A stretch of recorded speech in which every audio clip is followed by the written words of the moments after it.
Вы замечали, что с возрастом пустые разговоры просто так начинают все больше напрягать, и ты начинаешь понимать, что одиночество становится все больше роскошью, а не наказанием. Меня зовут Евгений Масеев, я психиатр и психотерапевт. Я давно работаю в теме психологии отношений. И сегодня мы поговорим о 5 причинах, почему умные, зрелые люди с возрастом сокращают круг общения и чаще выбирают одиночество. Если эта тема вам интересна, можете поставить лайк под видео, подпишитесь на мой канал, чтобы меня не потерять, и мы с вами начинаем. Первая причина, почему с возрастом сужается круг общения, потому что тебе менее важны становятся поверхностные разговоры.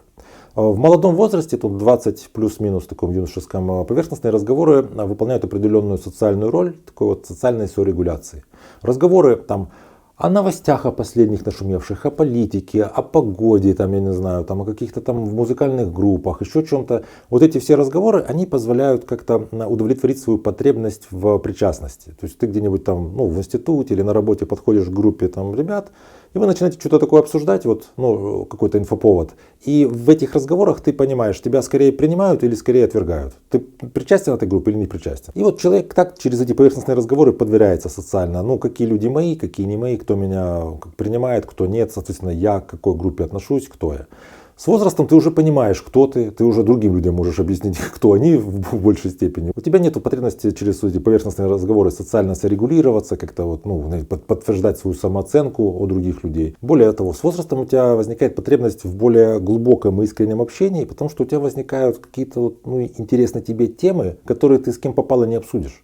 Это такую тему можно обсудить с кем-то, с одним, с двумя людьми, а больше тебе и не нужно. И, соответственно, твой круг общения поэтому и сужается. Вторая вещь, почему с возрастом снижается круг общения, потому что ты начинаешь понимать, что твоя внутренняя энергия – это очень важный ресурс. И это очень сильно зависит от того, с кем ты общаешься. Например, общаешься ты с каким-то нытиком. И он тебе он рассказывал, как у него все плохо, как у него все, не знает, чем заняться, что вокруг все плохо, что будущее все тоже бесперспективно, что в стране что творится, в мире что творится. Ты с ним общаешься вроде бы, и потом понимаешь, что он тебя заражает своим этим видением, и у тебя уже руки не стоят что-то делать после него. То есть ты с ним пообщался, он тебя немножко так индуцировал, и ты уже в такой мини-субдепрессии находишься, тебе хочется полежать и ничем не заниматься. И зачем такое общение надо? Или, знаете, есть люди такие профессиональные лентяи. Это обычно такие, знаете, друзья молодости, которые вы с ним были студентами когда-то вместе шарабонили, а потом ты занимаешься какими-то своими делами, а он и застрял в этом студенчестве. Такое-то он пивка выпить и так далее до сих пор любит. И тут ты встречаешься с ним, начинаешь ему говорить о каких-то своих планах, возможно, достижениях, что-то что ты хочешь сделать.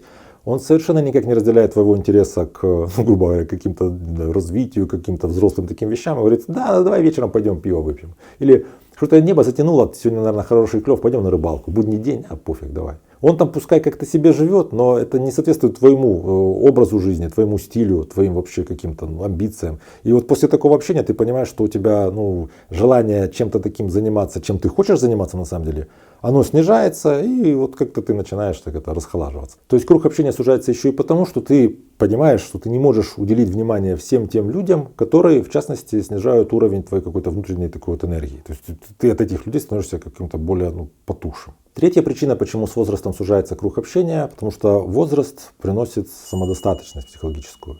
Молодые люди часто ищут этого понимания. То есть поймите меня, родители. Потом я считаю, что родители меня не понимают в подростковом возрасте. Потом в юношеском возрасте мне важны все эти мои, не знаю, какие-то друзья, чтобы они тоже меня понимали, чтобы было какое-то признание. Когда какой-то определенный возраст наступает, ты уже сам понимаешь, чего ты хочешь.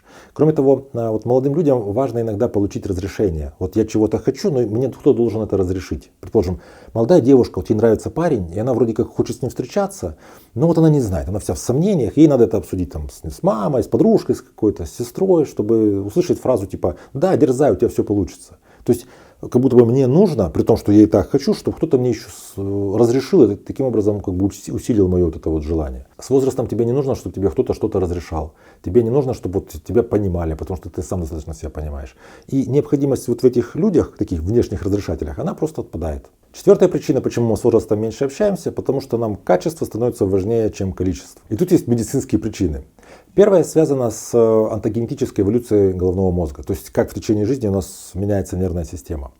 С возрастом усиливается роль лобной доли коры головного мозга, которая отвечает за процессы торможения. То есть с возрастом процессы торможения они усиливаются, процессы возбуждения снижаются. Это означает, что если человек в целом вот был какой-то такой застреющий, то с возрастом он становится прям вязкий. Если он был какой-то такой, ну то, что сейчас принято называть СДВГ, таким не удерживал внимания, он внимание в большей степени удерживает. Люди становятся, ну что ли, более усидчивыми с возрастом, более такими, ну вот инертными. Проще дольше заниматься одним каким-то процессом и сложнее переключиться на новые процессы. Соответственно, вот это вот общение с большим количеством людей предполагает, что нужно, во-первых, постоянно, ну, с каждым новым человеком общаться на новую тему. Нужно переключаться на вот эту вот какую-то другую тему. Людей в возрасте часто вообще пугает сама идея, что нужно идти куда-то с кем-то знакомиться. То есть вот там, скажем, после 35 уже новые знакомства заводятся очень тяжело, потому что это надо какие-то новые темы, там как-то вот в них включаться, там нужно проявлять вот это вот остроумие, какую-то бойкость. При том, что сильными сторонами в таком возрасте становится именно вот эта вот, ну, глубина, способность долго удерживаться в одной теме. И поэтому с возрастом люди выбирают общение с небольшим количеством проверенных людей. Вот эта вот поговорка «старый друг лучше новых двух» — это вот отсюда. У меня есть какой-то, желательно такой закадычный друг давнишний, с которым мы, когда собираемся, мы с ним начинаем обсуждать какие-то темы, там, виниловые пластинки 70-х, какие-то там, не знаю, гитары, какие-то там, не знаю, спортивные автомобили. Что-то такая тема, она максимально узкая. Я с этой темой больше никуда не могу вообще пойти. Мы в течение наших отношений выработали какие-то столь специфические темы и интересные для меня, что я только с ним могу о них общаться, а, соответственно, другие люди мне и не нужны тогда, получается. То есть вот из-за того, что количество переходит в качество в связи с этим вот общим торможением, круг общения снижается. Пятая вещь, почему с возрастом сужается круг общения, потому что с возрастом, ну, неизменно мы научаемся видеть фальшь и манипуляции. Это не зависит от того, насколько ты там проработанный какой-то, осознанный, психологически подкованный. Так или иначе, с возрастом мы имеем определенный жизненный опыт. Мы имеем опыт переживания определенных эмоциональных ситуаций. Это положительный опыт, отрицательный опыт. И ты уже видишь человека, который тебе улыбается. И вспоминая всех людей, которые тебе раньше улыбались, и чем это все закончилось, ты уже точно понимаешь. Этот человек тебе улыбается, потому что он хочет тебя использовать. Этот человек тебе улыбается, потому что он хочет тебя использовать и навредить тебе. Или этот человек улыбается тебе, потому что он тебе просто испытывает к тебе симпатию, ему приятно на тебя смотреть, поэтому он улыбается. И, соответственно, вот ты не особо как-то размышляешь на эти темы, это все происходит так не вполне осознанно, но ты сразу уже видишь, что вот это общение, это здесь меня хотят тут надурить, здесь что-то хотят с меня получить. Или здесь мне хотят что-то там такого навалить, рассказывать, чтобы я вот это послужил какими-то бесплатными ушами, мне это не надо. Соответственно, опять же, круг общения сужается, потому что ты уже не общаешься с людьми, которые, ну, такие напрасные. То есть мы с вами понимаем, что в таком ключе одиночество — это не признак какой-то холодности, а признак скорее зрелости, признак того, что ты больше как-то начинаешь себя понимать, больше внутренней осознанности, большего какого-то, ну, выбирания того, как жить.